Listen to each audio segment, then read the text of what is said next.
que j'ai le pouvoir de donner mon corps, de donner ma vie et de la reprendre. Et tu l'avais fait, Seigneur Jésus-Christ. Tu es Jésus ressuscité, Jésus glorifié, que nous adorons, ô Dieu Tout-Puissant. Accepte maintenant, ô Dieu, alors que nous sommes dans une autre étape de notre culte de ce matin, qui est celle de l'écoute de ta parole. Sois avec nous, ou en nous, ou en notre interprète, ou en tout l'auditoire, au nom de Jésus-Christ. Amen. Que Dieu vous bénisse. Mungu awabariki. Alors notre enseignement était resté en cours. Mafundisho yetu ilibakilia munjia. Sur il a ôté 3 fois son masque. Kwa ile akaondoa mara 3 pazia yake. Alors cet enseignement était tiré d'une déclaration de Frère Branham faite dans les sons confis. Hii mafundisho ilitoka matamshi ya ndugu Branham iliyotoka katika sauti iliyovurugika. Et je crois qu'au fur et à mesure que nous allons avancer, je vais vous lire cela. Naamini pole pole vile tunasonga mbele ndawasomea hayo. Alors aujourd'hui nous allons voir la deuxième partie du point corps Jésus. Na leo utaona kipande ya pili ya ile nukta mwili Yesu. Parce que la première partie a été donnée avant mon voyage. Kwa juu kipande ya kwanza ilipaniwa mbele ya safari yangu. Dieu a ôté 3 fois son masque. Mungu kaondoa mara 3 pazia yake. Et nous avons consulté les dictionnaires Tukaangalia dictionary pour savoir ce que c'est un masque. kwa kujua pazia ni nini. Alors, selon les dictionnaires, un masque, Fuatana na dictionary pazia, c'est un faux visage de carton ou d'autres matières dont on se couvre la figure pour se déguiser. inakuwa umbo ya karto wala ya kitu fulani ile mtu anajifunika kwa kujigeuza. Donc, quand l'on porte un masque, Unapovala ile kofia, c'est qu'on veut se déguiser.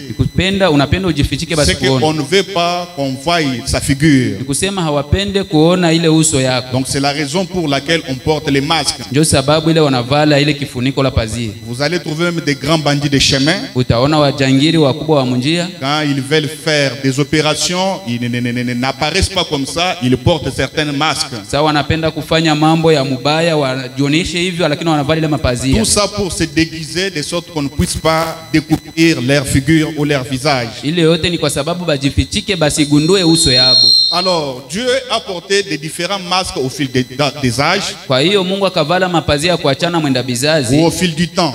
Mwenda wakati. Il ne fait que porter des masques. Anafanyaka tu anavala pazia. Car personne n'a jamais vu Dieu. Sababu hakuna yule alishamuona Mungu. Mais le Fils unique qui est dans le sein du Père, mwana pekee mwenye iko mkifua ya baba, et celui qui l'a fait connaître. Ndio ule mwenye alitambulisha. Mais personne n'a jamais vu Dieu. Lakini hakuna hata yule alishamuona Mungu. Oui, certainement. Ndio hakika. C'est ce que l'Écriture dit. Ndio kila andiko nasema. Et pourquoi porte-t-il chaque fois des masques? Sasa kwa nini avali wakati wote pazia? Parce que personne ne peut les voir et vivre. Sababu hakuna anaweza muona na aishi. C'est ce que la Bible dit. Ndio ile Biblia nasema. Alors le prophète dit ceci. Nabii anasema hivi. Il dit anasema que au fil des âges, ya kwamba mwenda bizazi, Dieu est toujours Dieu. Mungu yeye ni Mungu. Sa nature reste la même. Maumbile yake inabakia ile ile. Son caractère reste le même. Tabia yake inabakia ile ile. Mais il a l'habitude de changer de forme. Iko na zoezi ya kubadilisha umbo. Il a toujours pris de différentes formes pour se révéler à son peuple. Anabebaka maumbo ya kuachana kwa kujifunua kwa taifa yake. Mais ceux-là à qui il se révèle, lakini bale benye anajifunua hapo, c'est par la révélation. Kupitia ufunuo. Car si on n'a pas la révélation, kama una ufunuo, on ne peut pas connaître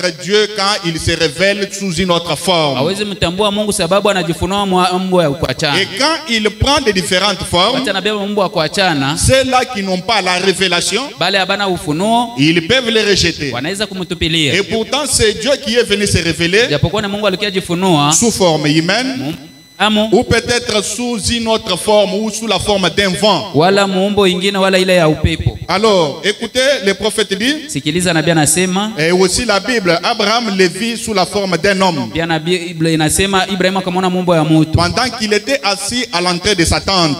Aliingia kwa ile kuingilia hema yake. Et c'était sous la chaleur de la journée. Ilikuwa juu ya kifukutu ya mchana. Frère Branham dit, il était sous l'effet de la prière. Ndio Branham anasema alikuwa muumbo ya maombi. Et c'est en ce moment-là que le diable est venu et l'a beaucoup tourmenté. Na ni mwile wakati shetani alikuwa kumzuru sana. Parce que le diable savait qu'Elohim était en route. Sababu shetani alijua Elohim yuko munjia. C'est ce que le prophète dit, il en est aussi ainsi de nous. Ndio ile nabii anasema inakuwa vile na sie. Des fois quand quelque chose de bon est sur le point d'arriver dans notre vie, mara mingi kama kuna kia mzuri tunakaribia kufika maisha yetu, Satan essaie de brouiller tout. shetani anajaribu kuvuruga yote, Satan essaie de nous tourmenter. shetani anajaribu kutuzuru. Et c'est ce qui était arrivé à Abraham. Ile lilimfikia Ibrahim. Elohim était en route pour aller visiter Abraham. Elohim alikuwa munjani mtembelee Ibrahim. Mais c'était sous la chaleur de la journée. Ilikuwa chini ya kifukuto ya mchana. Pendant qu'Abraham était assis, Wakati Ibrahim anaikala sous l'effet de la prière, chini ya maombi, et quelques-uns de ses serviteurs sont venus disant tes brebis sont mortes. wamoja wa wachungaji wake wanakuja kumwambia sasa kondoo yake anakufa. Après que ceux-là sont allés, Kisha bale banaenda, les autres sont rentrés. bengine Ils banaingia. lui ont dit que tes chevaux sont morts. Banamwambia mangamia yako inakufwa. Frère Branham dit s'il aurait quitté l'endroit où il était Biblia anasema kama angetoka fasi ile alikuwa pour se décourager de la situation, katika nguvu juu ya ile mambo, Elohim serait passé par là sans trouver Abraham. Elohim angepitia pale bila kumuona Ibrahim. C'est pourquoi nous devons être sous l'effet de la Ndio prière. maana tunapaswa kwa chini ya hali ya maombi. Parce que des fois le Seigneur visite à un moment inattendu. Mara mingi Bwana anatembelea kwa wakati ile Il atungejolee. guérit à un moment inattendu. Anaponesha mwakati ya Il ujingojelee. exauce à un moment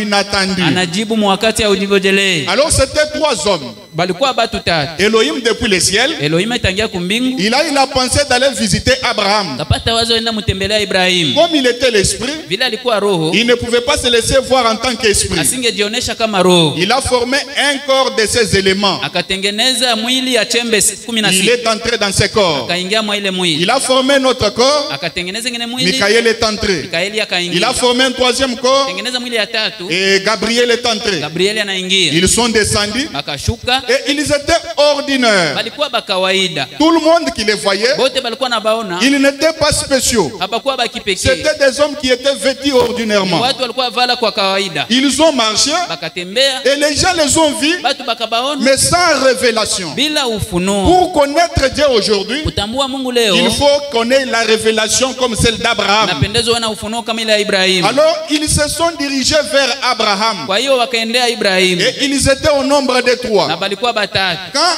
Abraham les vit, Wakati Ibrahim aliwaona, il a dit mon Seigneur. akasema bwana wangu. Et pourtant, ils étaient au nombre de trois. Jakuwa walikuwa watatu. Mais Abraham appelait mon Seigneur. Lakini Ibrahimu akaita bwana wangu. Celui qui était au milieu. Ndio ule mwalikuwa katikati. Et Elohim a mangé. Na Elohim akakula, Elohim a bu. Elohim akakunywa. Et il a commencé à dévoiler son secret à Abraham. Akaanza vundua siri yake kwa Ibrahim. Il a même demandé où serait Sarah. Akamuuliza hata Sara angekuwa wapi. Et Abraham lui a dit Sarah est derrière la tente. Ibrahim akamwambia Sara iko nyuma ya hema. Et Elohim a fait une bonne promesse à Abraham. Elohim akamfanyia Ibrahim malako ya mzuri. D'un fils promis. Ya mwana wa ahadi. Abraham rit en elle-même. Ibrahimu Non, plutôt Sarah rit en elle-même. Sara akacheka ndani yake. Elle n'avait pas ri brillamment. Hakucheka kwa wazi wazi. Mais elle avait ri en elle-même. Lakini akachekelea ndani. Dans son cœur. Roho yake. C'est ainsi qu'Elohim regarda Abraham. Ndio vile Elohim akamwangalia Ibrahim. Il dit pourquoi Sarah a douté de moi. Akamwambia kwa nini Sara ananishakia? Abraham mentit. Ibrahimu analani. Et frère Branham dit n'eût été la présence d'Abraham, Branham anasema haingekuwa uwepo ya Ibrahimu, Sarah serait tuée. Sara angeuawa. Est-ce que je peux entendre un amen? Naweza kusikia amina. Alors Elohim était venu devant Abraham Elohim akamjia Ibrahimu sous la forme d'un homme. umbo ya muntu. Et selon la promesse de Luc 17:30, Kufuatana malako ya Luka 17:30. la même chose devait se répéter en ce temps de la fin. Jambo mama ilipaswa rudilia hiyo wakati ya Nous mwisho. avons aussi reçu trois personnages. Na sisi tulipokea watu watatu. Le même Elohim qui avait visité Abraham Elohim mama alimtembelea Ibrahim sous la forme d'un homme. umbo ya mwanadamu. Et aussi Gabriel Na Gabriel sous la forme d'un homme. umbo ya mwanadamu. Billy Graham. Billy Graham. Billy Graham typifiait Gabriel. Billy Graham alikuwa anaonesha Et Gabriel. Oral Robert qui typifiait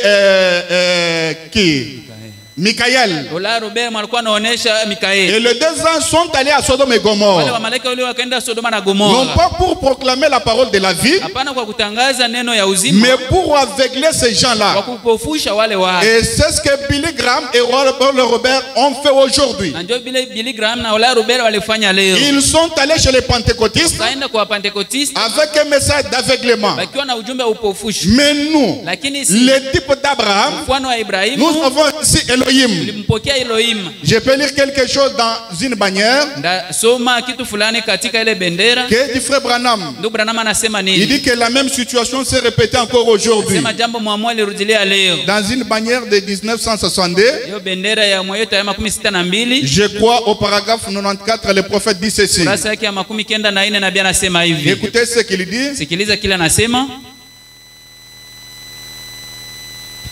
Il dit ceci. Anasema hivi. Maintenant, Na sasa dans l'assistance, tout le monde, il ne termine pas. mkutaniko watu wote hamalizie. Je sais qu'on n'a pas distribué assez de cartes de prière là. Najua habakugabula ile makarti ya maombi mwaimwa. J'aimerais que vous incliniez la tête juste un instant. Nilipendelea muinamishe bichwa dakika kidogo. Et j'aimerais que vous posiez, j'aimerais vous poser une question. Nilipendelea kuwauliza hii swali. Il y a 2000 ans, Kuna miaka 2000 il y eut un homme, kulikuwa mtu mmoja. 4000 ans, Kuna miaka environ 2500 ans. karibuni 1250. Il y eut un Dieu. Kulikuwaka Mungu mmoja. Dieu s'est incarné dans un homme. Mungu akajizamisha ndani ya muntu. Écoutez bien le terme. Fuata mzuri matano. Dieu s'est incarné dans un homme. Mungu akajizamisha ndani ya muntu. J'ai lu Frère Branham. Msoma ndio Branham. Il s'est assis à côté du chef d'Abraham. Anaikala pembeni ya ile kichwa Ibrahim. Il a tourné le dos au mur, Anamgeuzia kibumbashi ou plutôt à la tente. wala ile hema. Et il a révélé à Sarah son problème. Na akafunulia Sara mambo yake. Jésus a dit que ce qui arriva en ce jour-là, Yesu akasema ile ilifika ile wakati. qu'est-ce qui arriva en ce jour-là? Nini ilifika kama ile wakati? Dieu s'était incarné dans un homme. Mungu alijizamisha C'est ce que nous venons de lire. Ndio ile tunatoka kusoma. Dieu s'était incarné dans un homme. Mungu alijizamisha ndani ya C'est mtu. ce qui arriva en ce temps-là. Ndio kile kilifika mwele wakati. Maintenant, le prophète dit, Sasa nabii anasema Jésus a dit que ce qui arriva en ce jour-là Yesu akasema kile kilifika mwele wakati arrivera de même à la venue du Fils de l'homme. tafika vile vile kwa ujio wa mwana wa mtu. Est-ce que vous le croyez? Je mnaiamini? Et Jésus était la bannière de Dieu. Na Yesu alikuwa ile bendera ya Mungu. Des points. Les œuvres que j'ai fait, vous les ferez aussi. Nukta mbili, makazi nafanya na mwema Nous voyons mtazifanya. cela, c'est vrai. Tunaona ile ni Sans kweli. aucun doute. Bila shaka. Et aujourd'hui, Na leo Dieu n'a pas pris une forme d'un vent. Mungu ashikubeba umbo ya upepo. Dieu n'est pas venu sous une forme d'une tempête. Mungu ashikia umbo ya ile zoruba. Mais il a pris une forme humaine. Akabeba umbo ya binadamu. Alors, le prophète dit, Nabii anasema il n'a fait que changer de masque. yeye alibadilisha tu ile mapazia. Autrement dit, c'est comme à une pièce de théâtre. Mkusema ingine ni kama vile mchezo. Oui, certainement. Ndiyo hakika. Et le prophète dit que Dieu a ôté 3 fois son masque. Nabii anasema Mungu akatosha mara 3 pazia yake. Il a ôté 3 fois son masque. Kaondoa mara 3 pazia Et yake. nous avions énuméré Na tukaita ces 3 masques. ile mapazia 3. La colonne de feu, Nguzo ya moto, corps Jésus, mwili Yesu, que nous sommes en train de voir, ile yenyewe tuko naona, et aussi le Saint-Esprit. na pia Roho Mtakatifu. Voilà le masque que Dieu a utilisé. Ndio ile mapazia Là, Mungu ce sont des masques majeurs mapazia kubwa. qu'Elohim a utilisé. Elohim Plutôt alitumikisha. que Dieu a Ile utilisé. Mungu alitumikisha. Alors, dans la citation que nous allons lire, Mumushairi ambao tunasoma. Frère Branham dit il a ôté 3 fois son masque. Biblia inasema akatosha mara 3 pazia yake. Voyez? Naona? Il dit dans les sons confis, Asema sauti ya kuvurugika. du 18 décembre 1960, Mwa hiyo tarehe 16. point 395, il dit ceci. Mwa ile nukta anasema hivi. Maintenant, Sasa, quand il était sur la terre, wakati ile alikuwa pa dunia, il était la colonne de feu qui avait conduit les enfants d'Israël. alikuwa nguzo ya moto iliongoza watu wa Et Israeli. cette forme qu'il avait prise, Umbo ile yenyewe alibeba. nous avons découvert à Frère Branham Tukavundua pamoja na ndugu Branham, que c'est une forme qu'il avait prise pour commencer à créer. ni umbo alibeba kwa kuanza kuumba. Parce qu'avant le commencement, Kwa sababu mbele ya mwanzo il était dans l'éternité. alikuwa muumilele. Le prophète dit il était la perpétuité. Nabii alisema alikuwa wa Il était le kuendelea. toujours. Alikuwa ule mweniko. Il était le toujours et l'éternel. Alikuwa ule wa lote na wa milele. Et c'était un grand esprit qui remplissait tout l'espace. Ilikuwa roho mzima ilikuwa na jaza eneo yote. Et il n'y avait rien là-bas. Na kule hakukuwa kitu. C'était lui seul le Dieu incréé. Alikuwa yeye peke Mungu asiyeumbika. Alors comme il avait dans sa pensée les 3 desseins Vile alikuwa mwazo yake ile vifukuzio 3. qu'il devait accomplir. Ile alipasha timiza. Et ces 3 desseins parmi lesquels Ile vifukuzio 3 kati ya il hayo. voulait se révéler à son peuple. Alipenda jifunua kwa taifa Mais yake. en tant qu'un grand esprit, Kama vile roho kubwa. en tant que la perpétuité, Kama vile ule wa kuendelea. ou le toujours, Wala ule wa lote. il ne pouvait pas bien se révéler à son peuple. Asingejifunua mzuri kwa taifa yake. C'est ainsi qu'il est sorti de l'éternité Ndio vile akatoka muumilele et a pris un corps. akavala mwili. Ce corps que les théologiens appellent le logos, Ile mwili wana teolojia wanaita logos. corps parole, Mwili neno. corps théophanique, Mwili la teofania. lumière sacrée. Nuru Et takatifu. le prophète l'appelle la colonne de feu. Nabii anaita nguzo ya moto. Alors il était était le Fils de Dieu. alikuwa mwana wa Mungu. C'est là qu'il a commencé à créer les créatures. Ndio pale akaanza umba viumbe. Dans ce corps, Mwa ile mwili. appelé colonne de feu, Ikaitwa nguzo ya moto. il a commencé à créer. Akaanza umba. C'était pour que son peuple le connaisse. Ilikuwa ni juu taifa imjue. Parce qu'en tant qu'un grand esprit, Kama vile roho mkubwa on ne pouvait pas le connaître aunge mtambua dans cet état-là. mwa ile hali. Alors voilà le premier masque qu'il a pris. Ona umbo ya kwanza libeba. Mais quand j'étais en train de méditer, Wakati nilikuwa natafakari, j'ai compris que le prophète a dit il a ôté 3 fois. nikaelewa nabii anasema aliondoa mara 3. Le prophète n'a pas dit il a utilisé 3 masques. Nabii hakusema alitumikisha mara 3. Mais il a dit il a utilisé 3 fois son masque son. Vous Alisema comprenez que c'est au singulier. ni kwa Il n'a pas umoja. dit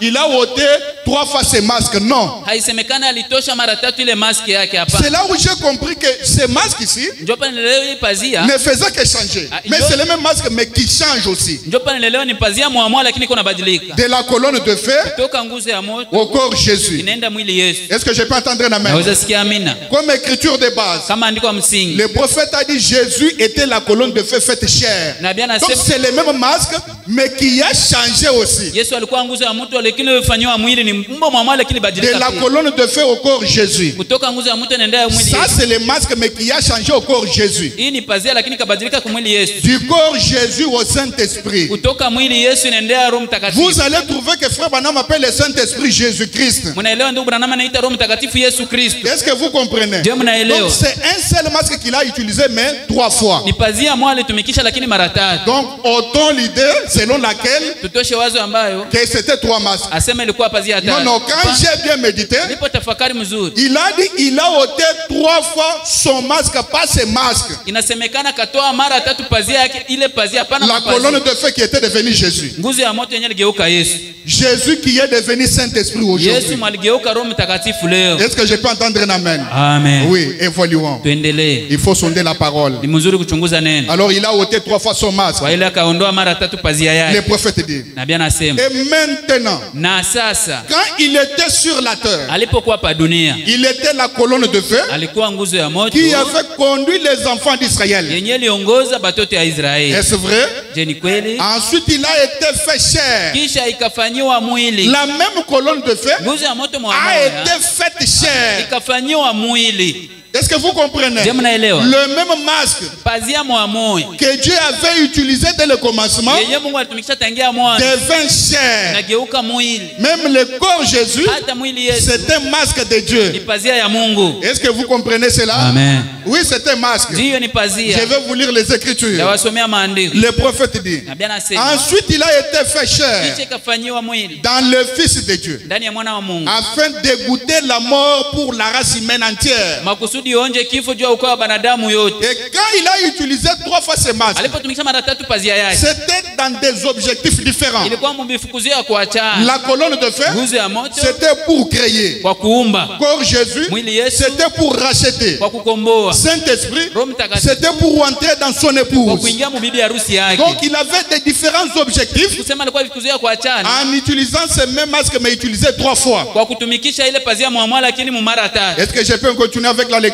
Naweza endelea na Le usomi. prophète dit, croyez-vous cela? Nabii anasema mnaamini ile? Oui, moi aussi je le crois. Ndio naiamini Il dit, kabisa. eh bien, Na mzuri. qu'est-il aujourd'hui? Yeye iko nini leo? Le même Jésus, Ule Yesu. le même quoi? Nini ule? Hier dans la dispensation de Père, Jana mkugawanyika ya baba. le même dans la dispensation des fils. Ule mkugawanyika wa mwana. Et vous allez dire, mais il a dit Jésus.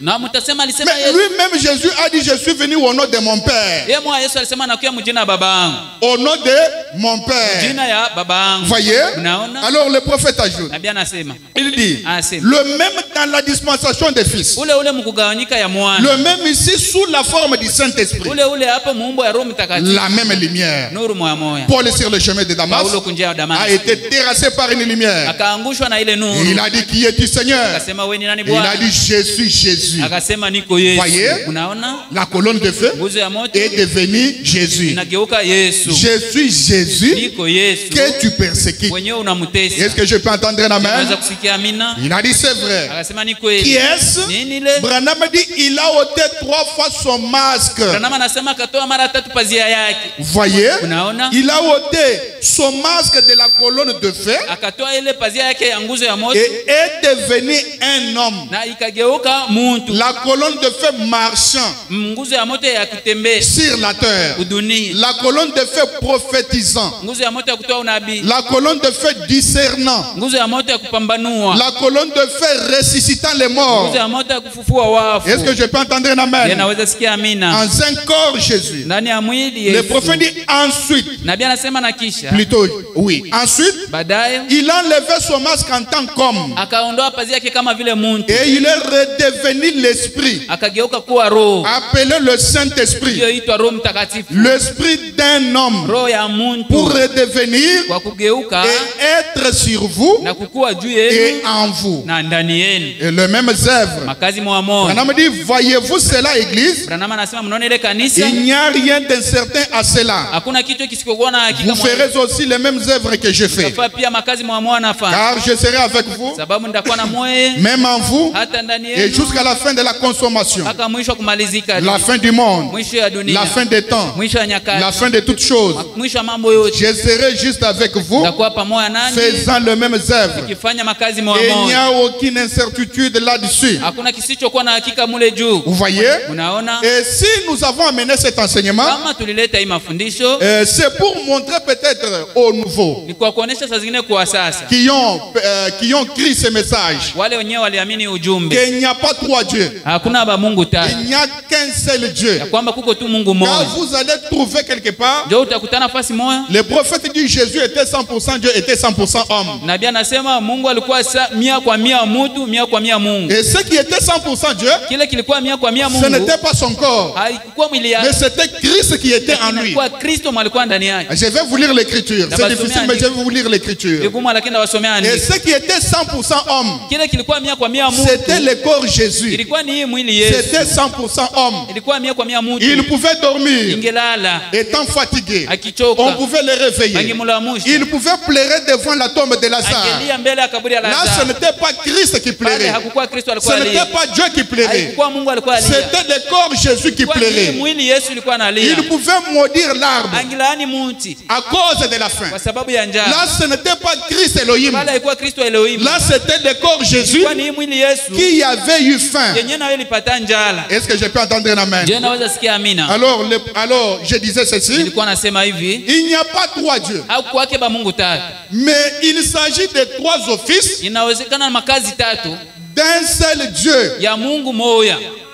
Et ces trois offices, Na ile makazi tatu, il y a le premier office, muko ile kazi ya kwanza, la paternité. ile ubaba. Là, nous voyons la colonne de feu. Pale tunaona ile nguzo ya moto. Dieu le Père, Mungu Baba, la paternité. ile ubaba. La colonne de feu pour créer Nguzo ya moto kwa kuumba et se révéler à son peuple. na kujifunua kwa taifa yake. Et cette paternité, Ile ubaba le prophète l'a définie comme un attribut de Dieu. nabii anaifasiria kama ile kipande la kitajiko ya Mungu. Et c'est la même définition que la colonne de feu. Ni mafasirio mwa mwana nguzo ya moto. Parce que la colonne de feu, Juu nguzo ya moto c'est l'attribut de la plénitude, inakuwa kipande ya de utele la divinité. ya umungu, Et la paternité, na ubaba c'est un attribut de Dieu. inakuwa kitajiko ya Donc Mungu. quand nous parlons de la paternité, Tunaposemezea ubaba, là nous voyons la première forme, tunaona ile umbo ya kwanza, la colonne de feu. nguzo ya moto. Voyez? Unaona? Et le deuxième office, Na kazi ya pili la filiation. ni ile kuwekwa. Là nous voyons Jésus. Pale tunaona Yesu. La colonne de feu faite chair. Nguzo ya moto inafanywa mwili. Emmanuel, Emanueli. Dieu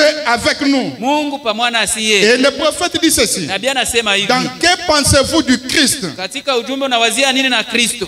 Paragraphe 121. Kurasa ya 121. Il dit, oh là là, Sema ola la. que pensez-vous de lui? Mnamwazia nini? De qui est-il fils? Yeye ni nini mwana? Eh bien, à la naissance, Na mzuri mkuzaliwa. il était merveilleux. Alikuwa wa ajabu. À sa naissance. Mkuzaliwa yake. Voyez-vous cela? Naamini ile. À sa naissance, Mkuzaliwa yake. il était merveilleux. Alikuwa wa ajabu. Par rapport à la sagesse, Kufuatana na hekima, jamais un homme n'a parlé comme cet homme. kamwe mtu ule alisema kama ule mtu. Un homme n'a parlé comme Jésus. Hakuna mtu alisema kama Yesu. Croyez-vous cela? Naamini ile. Par rapport au sacrifice, Kufuatana na ile kujitolea, il il était parfait. alikuwa kamilifu. Par rapport à la mort, Kufuatana na kifo, il était un rédempteur. alikuwa ni mkombozi. Quand il est ressuscité, Alipofufuka, il a confirmé qu'il était Dieu. akahakikisha alikuwa Frère Mungu. Branham dit Alléluia. Anasema haleluya. Il dit c'est vrai. Anasema ni kweli. C'est ce qu'il a dit qu'il était. Ndio kile alisema yeye Quand il alikuwa. était ici sur terre, Alikuwa hapa kudunia. il a dit qu'il était Dieu. Alikuwa alisema Et il Mungu. ressemblait à Dieu. Na alimfanana Mungu. Il agissait comme Dieu. Alitenda kama Mungu. Il prêchait comme Dieu. Alihubiri kama Mungu. Il est ressuscité comme Dieu. Alifufua kama Mungu. Il était Dieu. Alikuwa Mungu.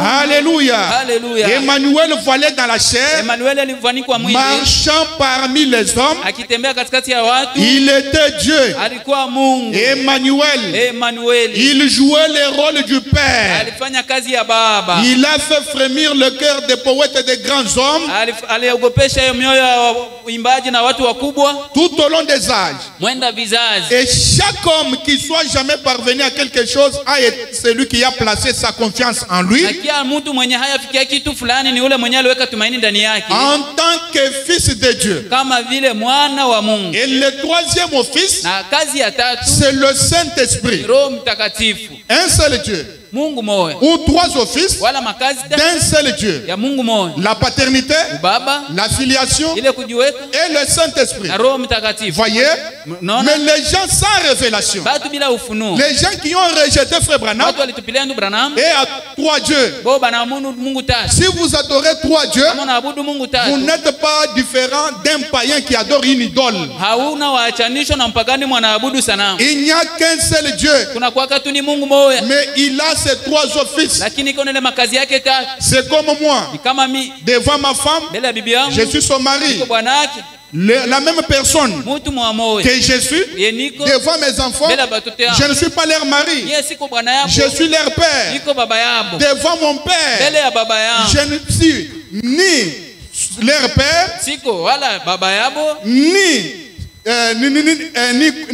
ni parent, Ni wala bazazi yabo. mais je suis son fils. Lakini niko mwanake. C'est comme ça avec Dieu. Ndio vile na Mungu. Quand nous voyons de l'autre côté, Hapo na kule ngambo nous voyons ingine. la paternité. Tunaona ubaba. Mais il est Dieu. Lakini yeye ni Mungu. Quand il a changé, Alipobadilika. quand la colonne de feu s'est faite chair, Wakati nguzo ya mtu ilivaliwa mwili. il est devenu Jésus. Anakuwa Yesu. Alors nous comprenons qu'ici il a un travail d'un fils Ndio pale tunaelewa hapo kuna kazi ya baba. pour racheter le monde qui était tombé dans le chaos. Kwa kukomboa dunia yenyewe ilianguka. Dieu a tant aimé le monde Mungu alipopenda ulimwengu et il a donné son fils unique akapana mwanae wa afin pekee. que quiconque le croie Kusudi yote amwaminie. ne périsse point mais qu'il ait la vie éternelle. Asipotee kamwe bali awe Mais na uzima wa c'est milele. le même Dieu. Lakini ni Mungu moya moya. Si vous voyez la colonne de feu, un Dieu, Kama unaona nguzo ya moto. c'est Mungu votre moja, problème. Mambo ya Pour Jésus, Dieu, mwili Yesu. c'est votre problème. Mambo yako. Est-ce que je peux entendre un amen? Naweza kusikia amina. Je vais vous lire les Écritures. Dabasomea Ne maandiko. vous en faites pas. Hapana msijali. Trois offices. Makazi tatu. De la paternité Kubaba, à la filiation. kuwekwa mwana. De la filiation Kuwekwa mwana. au Saint-Esprit. Roho Mtakatifu. Prenons Hébreu. Bebe wa Ibrania. Hébreu chapitre 10, Waibrania sura yake ya 10 verset 4 mstari ya 4 jusqu'au 5e. mpaka ya 5. Car Kwa sababu il est impossible que le sang des taureaux et des boucs ôte les péchés. haiwezekane damu ya mangombe na mambuzi ondoe dhambi.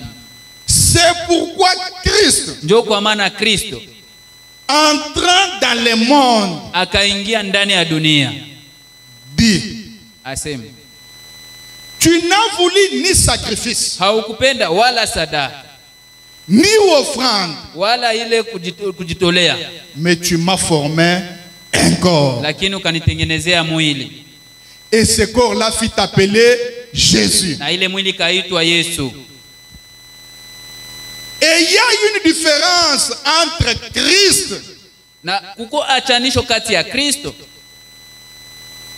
et Jésus. na Yesu.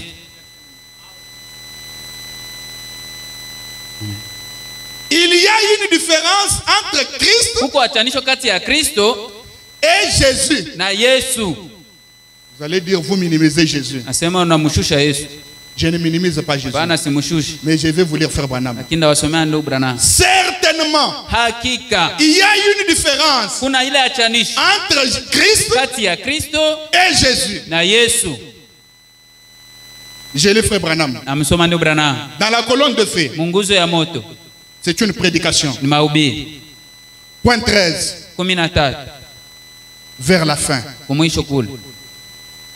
Écoutez la définition de Christ selon Frère Branham. Sikia mafasirio ya Kristo kufuatana na ndugu Branham. Et si nous croyons Frère Branham, Kama tunamwamini ndugu Branham, nous allons croire cette définition. tutaamini ile mafasirio.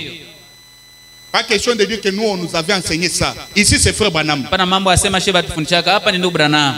Ce n'est pas moi. Haina mimi.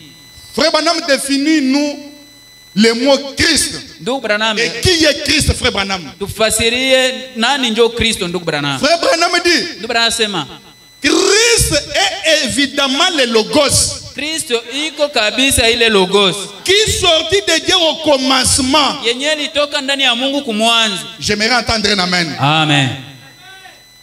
Lequel était la colonne de feu? Yenye ambayo ilikuwa nguzo ya moto. C'est ça Christ. Njo Kristo. Évoluons. Tuendelee. Qui est Jésus, Frère Branham? Yesu njo nani ndugu Branham?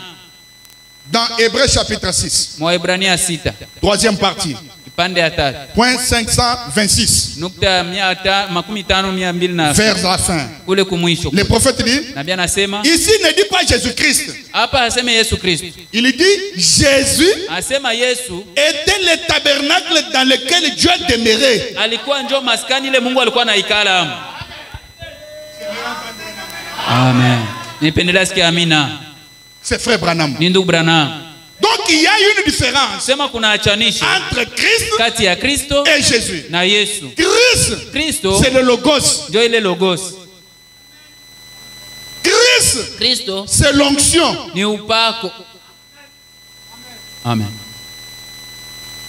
Et Jésus Na Yesu était le tabernacle dans lequel Dieu demeurait. ilikuwa maskani ile Mungu alikuwa anaikalia. Mais nous ne devons pas comparer le corps Jésus au nôtre. Hatutalinganisha ile mwili ya Yesu na Yesu. Non. Hapana. Le corps Jésus était sans péché. Mwili ya Yesu ilikuwa bila dhambi. Tandis que nos corps à nous, Ijapokuwa mili yetu sie ce sont des corps ni njo mili de pécheurs. ya watenda dhambi. On ne doit même pas comparer le corps Jésus avec le corps Branham. Hatuwezi linganisha hata mwili ya Yesu na mwili ya Branham. Le corps Branham Mwili ya Branham est ici de l'union d'un homme et d'une femme. inatoka hapa ya kuungana ya mwanaume na mwanamke. Tandis que le corps Jésus, Japokuwa mwili ya Yesu ça c'est Dieu lui-même qui s'est formé ce corps-là. ni Mungu mwenyewe alijitengenezea ile mwili, Mais dans un but, lakini mkifukuzia pour racheter son kwa peuple. kukomboa taifa yake. Est-ce que je peux entendre un amen? Amen. Mais Jésus Lakini Yesu était le tabernacle dans lequel Dieu demeurait. alikuwa maskani ile Mungu alikuwa anaikala. Comme il a demeuré en Branham aujourd'hui, Bila likalia Branham leo c'est de la même manière qu'il avait demeuré en Jésus. ni namna mwamu aliweza kuikala ndani ya Mais Yesu. à l'exception du corps physique. Lakini kwa kuachanisha tu ya ile mwili ya Mais le reste des choses sont pareilles. lakini mambo ingine iko sawa. La plénitude, pareil. Utele sawa sawa. De la même manière que Elohim s'était incarné. Namna mwamu Elohim De alizamia. la même manière que Christ s'était incarné. Namna mwamu Kristo alizamia. C'est de la même manière que Christ s'est incarné en Branham. Namna mwamu Kristo alizamishwa mu Branham. Voyez, Mnaona? Jésus Yesu était le tabernacle dans lequel Dieu demeurait. alikuwa maskani ile Mungu alikuwa anaikala. Tandis que Christ, Japokuwa Kristo c'est le Logos. yeye ni logos. Et quand on parle de Jésus, Na wanaposema Yesu on voit son corps. wanaona mwili yake. Quand nous parlons du Seigneur Jésus-Christ, Wanaposemezea Bwana Yesu Kristo nous voyons ce Christ-là qui était en lui. tunaona ule Kristo mwalikuwa ndani yake. C'est le même hier, là, aujourd'hui, éternellement. Ule jana leo na hata milele. Que Dieu vous bénisse. Mungu awabariki. Jésus-Christ est le même hier, aujourd'hui, éternellement. Yesu Kristo ule jana leo na hata milele. Je ne vois pas les corps. Mimi sione mwili. Moi, je vois ce qui était en lui. Mimi naona kile kilikuwa ndani yake. Voyez, Non. c'est un nom composé. Ni jina ya pamoja. Non, un nom composé. Amen. Ni jina kubwa. Non, non. Amen. Un nom composé. Ni jina- On a composé les noms. Waliunda majina mingi pamoja. Amen. Jésus, c'est un nom. Yesu inakuwa jina. Christ, c'est un nom. Kristo naye ni jina. Un nom composé. Jina ya kuunda pamoja. Jésus-Christ est le même hier, aujourd'hui et éternellement. Yesu Kristo ule jana leo na hata milele. C'est Elohim là. Ndio ile Elohim. Évoluons. Tuendelee. Quand on parle de Jésus, wanaposema Yesu, nous voyons le corps de Marie. Tunaona ile mwili ya Maria. Et c'est comme quand on parle de Rafiki. Ni kama vile wanasemezea rafiki. Quelqu'un vient, mtu anakuya, il vous dit j'ai vu Rafiki quelque part. Kwambia niliona rafiki fasi fulani. Cependant vous connaissez la forme de Rafiki. Japokuwa wewe unajua umbo ya Vous rafiki. connaissez son visage, son nez, sa bouche, ses yeux. Unajua sura yake, mpua, macho vyote. Alors, directement quand on vous dit j'ai vu Rafiki, pale pale wanapokuambia niliona rafiki, vous allez faire mention au corps Rafiki. Utaanza kuona tayari ile mwili ya rafiki. Vous pouvez même poser la question à celui qui est venu vous dire j'ai vu Rafiki. Unaweza uliza hata swali ya ule mwasema niliona rafiki. Que il est comment? Iko hai. Oh, il est lancé. Asema ni mrefu. Non, tu as menti. Rafiki n'est pas lancé. Rafiki hana mrefu. Voyez, vous faites mention à son corps, à sa forme. Il est comment? Il a des gros yeux. Menteur. Rafiki n'a pas de gros yeux. Moi je les connais.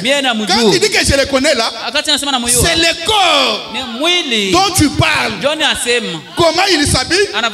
Oh, il a porté un gros pantalon. Non, Rafiki ne porte jamais de gros pantalons. Donc vous voyez le corps. Unaona ni mwili. Acclamons le Seigneur. Tushangilie Bwana. Voyez? Mnaona? Il en est aussi ainsi de Jésus. Inakuwa vile na Yesu. Quand on nous parle de Jésus, anapotuambia Yesu, nous regardons comment il était. Vile alikuwa. Un bouton. Mtu mfupi hivi kidogo. Il n'avait ni beauté, ni éclat.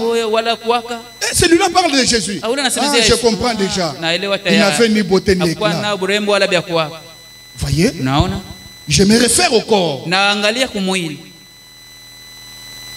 Mais quand on parle de Christ, vous allez vous référer au corps comment? Lui c'est un esprit. Et l'esprit n'a pas de forme. Amen. Pendant que nous parlons là, il est déjà ici. Mais nous ne le voyons pas. Les saints disent Amen. Donc il y a une différence entre Christ et Jésus. Maintenant écoutez. Quand Rafiki meurt, je ne réclame pas sa mort, mais c'est un exemple. On ne dit pas corps Rafiki. On dit le corps de Rafiki est à la morgue. C'est comme ça qu'on dit. On dit le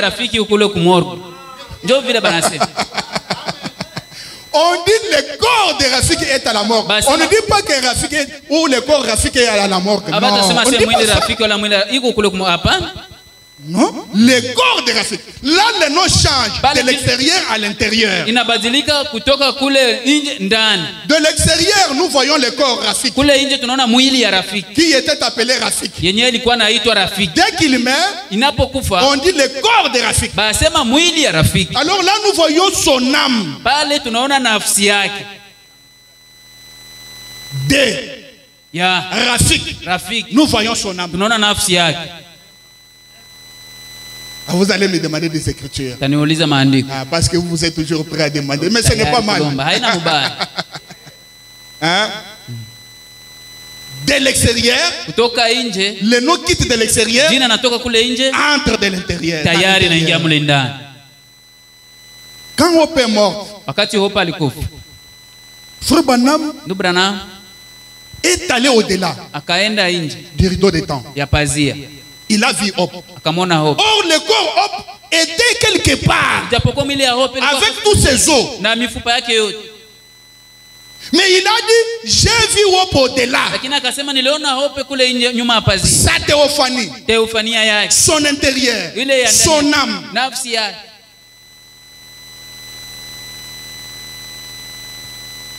Est-ce que je peux évoluer? Là, nous comprenons qu'après que le corps tombe, l'âme prend le nom du corps. L'âme prend le nom du corps.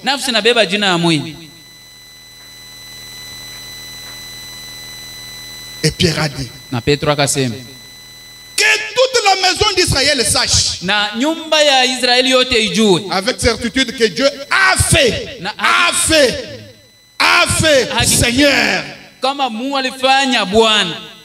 Et Christ c'est Jésus. Na Kristo huyu Yesu que vous avez crucifié. mwenye mulisulubisha. Là nous sommes dans Actes chapitre 2. Matendo ya Mitume sura 2. J'aimerais que nous sondions un peu cette écriture. Pendelea tuchunguze kidogo hii andiko. Ici c'est Pierre parlant aux païens. Hapa ni Petro akisema aux Juifs plutôt. Na Wayahudi qui n'avaient pas encore cru en Jésus. wenye balikuwa habayaamini ndani ya Yesu. Il leur dit Anabaambia que toute la maison d'Israël na nyumba yote ya Israeli sache donc avec certitude ijue basi kwa hakikisho yote que Dieu a fait Seigneur et Christ c'est Jésus. Ya kwamba Mungu alifanya Bwana huyu Yesu. Est-ce que je peux entendre un amen? Amen. Donc c'est Dieu qui a fait Seigneur et Christ Jésus. Kusema ni Mungu alifanya Bwana na Kristo Yesu.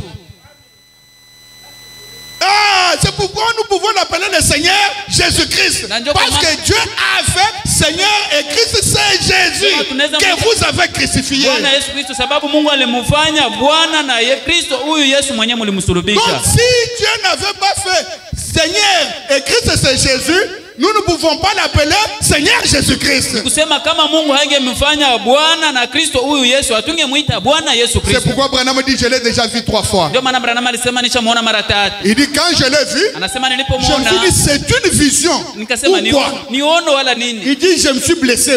Akasema nikajiluma. Parce que dans la vision, muono le sang ne peut pas vous ne pouvez pas vous blesser dans la vision. Muono hawezi kujilumiza. Il a dit akasema je l'ai regardé. Ce n'était pas une vision. Voyez? Et il l'appelait Seigneur Jésus-Christ. Pourquoi? Parce que Dieu a fait Seigneur et Christ c'est Jésus. Est-ce que je peux entendre un amen? Amen. C'est que ce n'est pas mal quand quelqu'un regarde. Bon, comme les autres regardent, ils voient la photo d'Hoffman, ils disent Seigneur Jésus-Christ. Ce n'est pas mal. C'est Dieu qui a fait. Voyez? Est-ce que je peux évoluer? Et nous ne minimisons pas le nom de Jésus. Non. Frère Branham dit dans Pourquoi la petite Bethléem? Si vous retrouvez facilement dans votre téléphone, dans la petite Bethléem, si vous commencez à minimiser le nom de Jésus, en tout cas vous êtes fini. Vous êtes fini. On ne doit pas minimiser le nom de Jésus. C'est un nom céleste. C'est un nom céleste. Qui a déjà retrouvé? La petite Bethléem de 1958, je crois. Et 63. Je vais rechercher rapidement.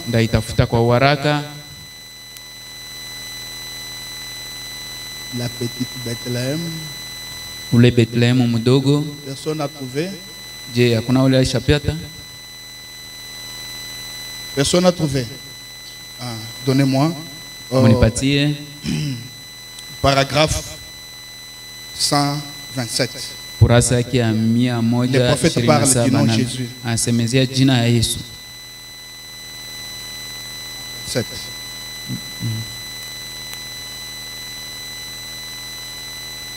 Le prophète dit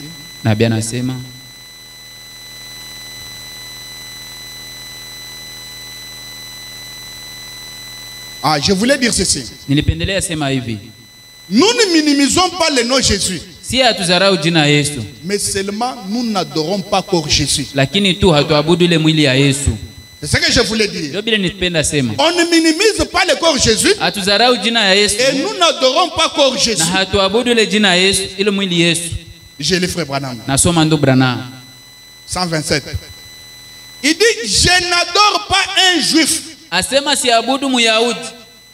J'adore Dieu quand j'adore Jésus-Christ. Je n'adore pas une fiction ou une certaine chose historique. Siabudu jambo ya kuwazia wala jambo tu ya hadithi. J'adore Jésus-Christ. Naabudu Yesu Kristo. La présence de Jésus-Christ maintenant même. Uwepo ya Yesu Kristo sasa hivi. Maintenant même. Sasa hivi. Le prophète dit. C'est-à-dire sa parole qui est manifestée dans cet âge. Neno yake yenyewe nazihirika mwa hiki kizazi. Et quand on parle de la parole manifestée, wakati wanasema neno lizihirika, Frère Branham dit c'est Dieu. Ndugu Branham anasema ni Mungu. Il dit c'est Jésus-Christ. Asema ni Yesu Kristo. La parole manifestée. Neno lizihirika. Et les saints disent Amen. On n'adore pas encore Jésus. Si on adore encore Jésus, on est en dehors de l'adoration. Mais nous devons adorer comme frère Branham. La parole manifestée dans cet âge. C'est ce que nous adorons. Quand nous adorons, nous ne pensons même pas encore Jésus de Marie. Non. Ou soit vous vous tenez devant ces crucifixes. Dans votre pensée, quand vous priez là, vous voyez ces crucifixes. Vous êtes ici, vous adorez. Vous êtes un idolâtre. Oui, certainement. Vous êtes un idolâtre. Nous, on adore la parole manifestée dans cet âge. Assis où? Au temps présent. Que Dieu vous bénisse. Oui, parce que, comme je l'ai dit, il y a des nouveaux. Ils viennent de croire. Il faut qu'ils sachent qu'ils adorent qui. J'ai vu le corps de Jésus, je l'ai adoré. Non, tu es en dehors de la parole. Comment tu l'as adoré? C'est un corps, c'est un voile. C'est un voile. C'est un masque. Oh, j'ai vu la colonne de feu, je l'ai adoré. On n'adore même pas encore la colonne de feu. C'est un voile. Tout voile ne doit pas être adoré. C'est ce que le prophète dit. On ne peut pas adorer un voile. Oh, j'ai adoré frère Branham. C'est un voile. C'est que vous êtes idolâtre. Ici, nous n'adorons pas le corps Branham.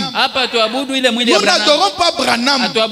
Mais nous adorons la parole manifestée qui était en lui. C'est cette parole que nous adorons. Jésus-Christ.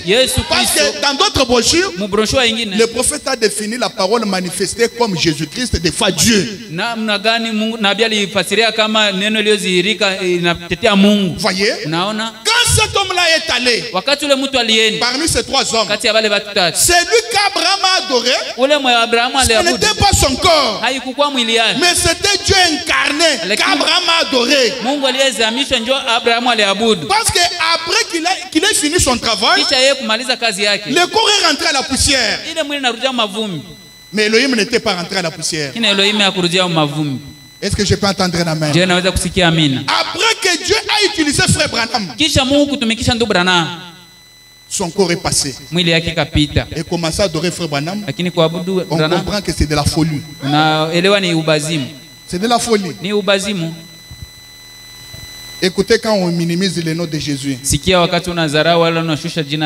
qui arrive? Dans l'année de jubilé, oh, mon ordinateur n'a plus de charge. L'année de jubilé de 1954.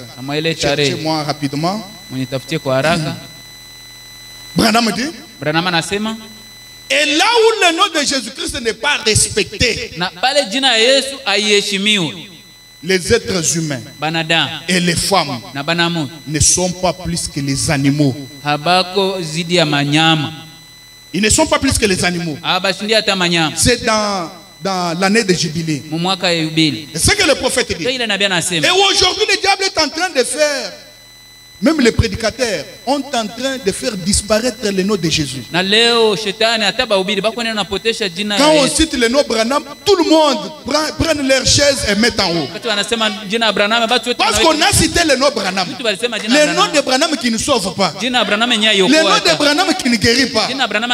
On le cite tout le monde debout. Wanaisema tu watu wote Mais simama. quand on cite le nom de Jésus, Wakati wanasema jina la Yesu, tout le monde est calme. watu wote kimya. Branham dit, Branham anasema, quand vous allez faire ça, saa ile unafaa vous vile, n'êtes pas plus que des animaux. hakuna kile unashindia manyama. Frère, vous pouvez lire ici. Ndugu, unaweza kusoma Dans l'année de jubilé, mwaka wa yubile, paragraphe 54. kurasa yake ya 54. Lisez vous-même. Soma mwenyewe. Parce que les gens jouent avec le nom de Jésus. Sababu watu wanacheza na jina la Yesu. Ici. Et oh, combien? Ici. Eh oh, combien là où le nom de Jésus-Christ n'est pas respecté, les êtres humains et les femmes ne sont pas plus que des animaux. Voilà. Quand on commence à diminuer le nom de Jésus de l'église, Wakati unaanza kushusha la kudharau jina la Yesu mkanisa, toute l'église n'est pas plus que des animaux. kanisa yote hakuna ile inashindia manyama. C'est frère Branham qui l'a dit. Ni ndugu Branham ndio alisema. C'est un nom. Inakuwa jina avec lequel nous chassons les démons. pamoja nayo tunafukuza mapepo. C'est un nom. Inakuwa jina. Quand nous prions, nous signons avec ce nom-là. Wakati tunaomba tunaweka sahihi na ile jina. Nous signons Tunaweka sahihi au nom de Jésus-Christ. jina la Yesu Et Kristo. là, Dieu accepte. Pale Mungu anakubali. Mais quand vous priez, vous dites au nom de Branham, Wakati unaomba unasema mjina Branham, Dieu rejette. Mungu anatupilia. Et vous n'êtes pas plus que les Na animaux. hakuna kile unashindia manyama. Quand nous commençons à comparer le nom de Branham au nom de Jésus, Wakati unaanza linganisha jina Branham na jina la nous ne Yesu, sommes pas plus que les animaux. hakuzidi ya manyama. C'est ce que le prophète a dit. Ndio kile nabii alisema. Moi, mon problème, c'est le corps Jésus. Ce n'est pas le nom Jésus. Niye mambo yangu ni mwili Yesu, haiko Le jina. corps Jésus est quelque part. Mwili ya Yesu iko fasi fulani. Un jour, il viendra. Siku moja itakuya. Mais pour le moment, Kwa hii saa, je n'ai pas une écriture selon laquelle je dois adorer le corps Jésus. sina andiko ambayo inafanya niwabudu jina ya Frère mwili ya Branham dit, Yesu. même s'il entrait ici ce matin, Ndugu anasema asema angeingia hata yeye asubuhi avec des cicatrices, akiwa na et il maalama disait, oh Branham, na kusema Branham, adore-moi. uniabudu. C'est moi Jésus. Mie Yesu. Branham dit, je ne l'adorerai Branham pas. anasema Parce que je sitamwabudu. n'ai pas des écritures selon lesquelles Sababu sina andiko ambayo je dois adorer le corps Jésus. napaswa kuabudu ile Branham mwili Yesu. dit, n'importe quel hypocrite Branham anasema izuru kila peut faire des mnafiki cicatrices. Vous anaweza avez tia suivi malama ya biloni. des années passées, il y a eu un Jésus au Kenya. Mtaelewa mwaka iliyopita kulikuwa Yesu mwa kule Kenya. Ah, un monsieur s'est levé là, il a porté une robe blanche. Il a converti beaucoup de gens disant que c'est lui Jésus. Bwana mwana asimama pale na vala kanzu ya mopi na akageuza watu ya mingi asema njoo Yesu. Vous voyez? Unaona? N'importe quel hypocrite Aizuru kila mnafiki peut se blesser anaweza et jiumiza dire adore-moi. mniabudu. C'est pourquoi Martin du 3e âge, Ndio maana Marte wa kizazi ya tatu quand il a vu l'ange là, alipoona ule Des lumières. malaika ule wa nuru avec une couronne, akiwa na taji, il a dit Martin, asema Martin, me voici, mie huyu adore-moi. niabudu. Frère Branham dit, Ndio anasema Martin l'a regardé. Martin akamwangalia, Pendant qu'il le regardait, wakati kuna mwangalia les écritures ne faisaient que tournoyer dans sa tête. maandiko iko nazunguruka tu mwakili yake, Ne faisaient que tourner dans sa iko tête. tu nazunguruka mwakili yake.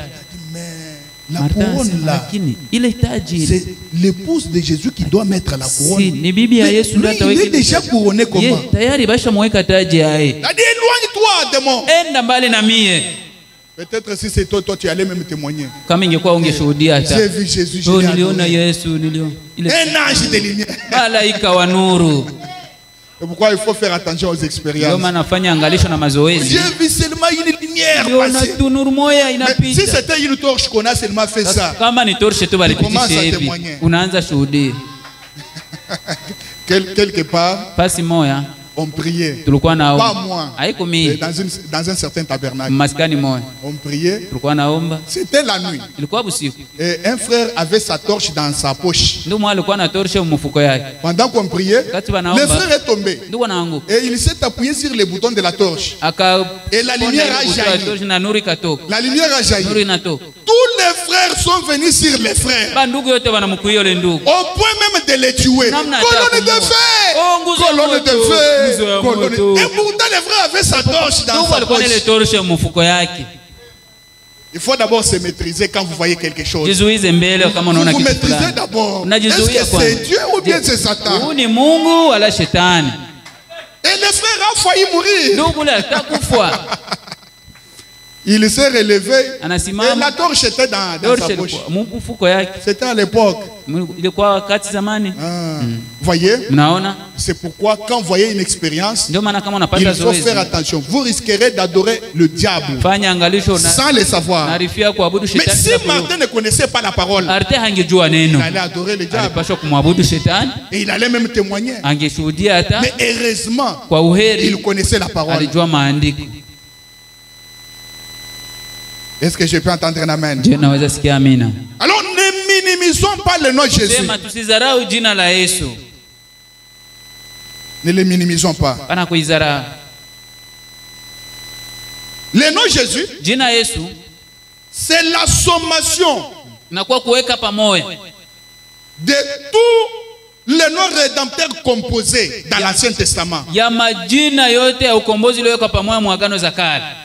Jéhovah Jireh, Yehova Yire, Jéhovah Shammah, Yehova Shama, Jéhovah Nissi Yehova Nisi et tous les autres là. na ile ingine yote. La sommation Kuweka pamoja est égale à Jésus. na pana Yesu. C'est ce que les prophètes disent. Ndio kile nabii Ce anasema. n'est pas n'importe quel nom. Haiko haizuru kila jina. Un nom qu'on utilise aujourd'hui dans les théâtres. Jina leo banatezesha Branham dit c'est mu pourquoi michezo. quand nous le citons aujourd'hui, rien ne se produit. Ndio kwa maana wakati Pourquoi? tunasema- Parce que nous les citons avec blague. Kwa Voyez? sababu kwa sababu gani? Sababu tunaifanya na michezo. Un comédien qui est là, il utilise mal le nom de Jésus, mais toi tu es un fils de Dieu, tu es là en train de regarder, en train de rigoler. Branham refuse ça. Mchezaji mwana anatumikisha jina ya Yesu na wewe uko pale unacheka. Branham anakatala vile. Voyez? Mnaona? C'est ce qui a diminué sa puissance. Ndio vile Pourquoi? vile- Parce que nous l'utilisons mal.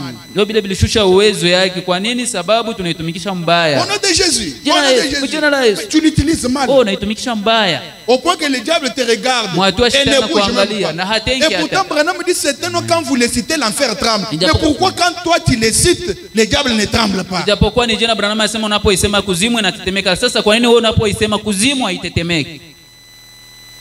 Voyez? Mnaona?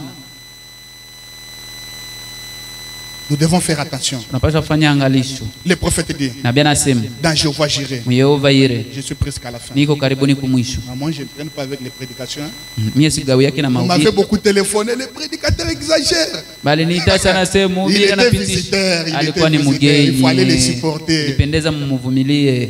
Lisons presque la dernière citation. Some karibuni mshairi ya Dans mwisho. Jéhovah Jireh, Yehova Yire point 18, le prophète dit 18 nabii anasema. et que Dieu qui est au ciel bénisse ses paroles ce soir et son peuple qui est réuni alors que nous abordons la parole. Na Mungu mweko kumbingu abariki taifa yake na neno yake wakati ile tunaanza kusoma En neno. parlant de Jéhovah Jireh, Neno ya Yehova Yire eh bien, mzuri. Dieu a sept noms rédempteurs composés. Mungu iko na jina 7 za ukombozi za kuweka pamoja. Premièrement, Kia kwanza c'est Jéhovah ni Jireh. Yehova Yire. Jéhovah Jireh, Yehova Yire. l'Éternel se pourvoira d'un sacrifice. Kwa milele atajiandalia yeye pekee. Jéhovah Rapha, Yehova Rafa. l'Éternel te guérit. Kwa milele anakuponesha. Ainsi de suite. Na kadhalika. Jéhovah Nissi, Yehova Nisi. le bouclier. Ule ngabo. Le bouclier de paix. Ngabo ya amani. Sept noms rédempteurs composés qui ont été révélés par Jéhovah. Jina 7 ya ukombozi ambayo ilifunzwa Tous na ces Yehova. noms rédempteurs composés sont mis ensemble dans un grand et beau nom qui est Jésus. Ile majina 7 yote ya ukombozi ambayo iliwekwa pamoja katika ile jina nzuri Jésus Christ. Yesu Kristo. C'est là que repose tout l'accomplissement des noms rédempteurs composés de Jéhovah. Ndio kuna pumzikia ile utimilifu ile majina 7 yote ya ukombozi ya Dans le Yehova. Fils de Dieu manifesté, Ndani ya mwana wa Mungu aliyedhihirishwa point 231. kwa ile nukta. Le prophète dit Père, Nabii anasema Baba, Fils Mwana et Saint-Esprit. na Roho Ce Mtakatifu. n'est pas du tout le nom de Dieu. Haina kwa lote jina ya Mungu. Dieu a un seul nom Mungu iko na jina moja et son nom c'est Jésus. na jina lake ni Yesu. Voilà le nom de Dieu. Ona jina la Mungu. Le nom de Dieu, Jina la Mungu c'est Jésus. ni Yesu. Frère Branham dit, Biblia inasema c'est ni Jésus. Yesu. La Bible dit, Biblia inasema la famille qui est dans le ciel se nomme Jésus. jamaa yenye kwa mbingu inaitwa Yesu. La famille qui est sur la terre se nomme Jésus. Na jamaa iko kudunia inaitwa Yesu. Frère Branham dit, c'est exact. Biblia inasema ni kweli. Il dit, Asema. donc Dieu a eu un seul nom, Ni kusema Mungu alipata jina moja. un nom humain. Jina moja binadamu. Le prophète dit, Nabii anasema il a été, il ne termine pas, alikuwa il hamalizi. a eu un nom qu'on a appelé Jéhovah Jireh, Alipata jina walita Yehova Yire, Jéhovah Rapha. Yehova Rafa. C'était des titres de sa divinité. Ilikuwa ni macheo ya Mais Mungu il a yake. eu un seul nom. Lakini alipata jina Et moja. le nom humain de Dieu, c'est Jésus. Jina ya binadamu ya Mungu ni Yesu. Pour ce matin, que le Seigneur vous Kwa hiyo bénisse. asubuhi Bwana wabariki.